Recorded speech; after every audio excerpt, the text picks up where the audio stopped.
Just over a month after the Hillsborough Independent Panel finally laid out the truth that many on Merseyside had known all along, the Attorney General Dominic Grieve has confirmed he intends to apply to have the original inquest verdicts of accidental death quashed.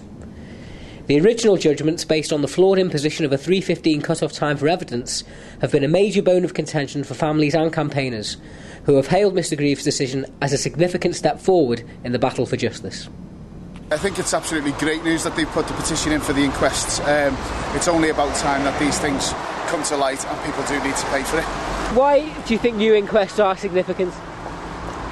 Because the previous inquests haven't given any indication as to who's at fault, and we do need to get to the bottom of this justice so people can rest in peace and their families can get the credibility that they deserve, because they've known for so long about the lies that have been told.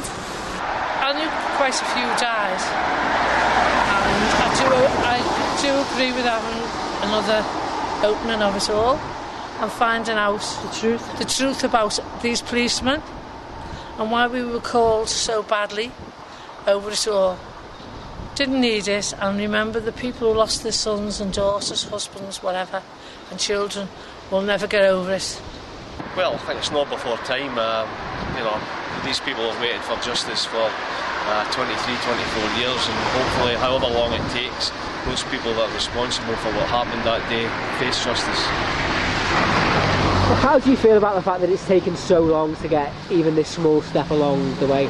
It's just outrageous, it's almost as if it was only because it was 96 football fans that died. It seemed like they didn't matter to some extent, and I'm just glad that we're at the stage now where those people who are responsible will hopefully face what they deserve.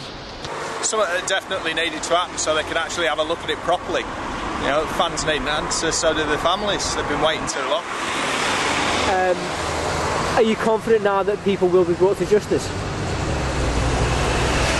No, not confident, but I think there's too much come out that they can't not do something about it now. Now that the ball has started rolling, and I think public opinion is now overwhelmingly in favour of the Hillsborough families, I think it's going to be difficult for them to actually step back from this. And hopefully we'll see a day relatively soon where those people who are responsible do face justice, and it's not just the case, retiring with their pensions intact, but actually they face what they deserve.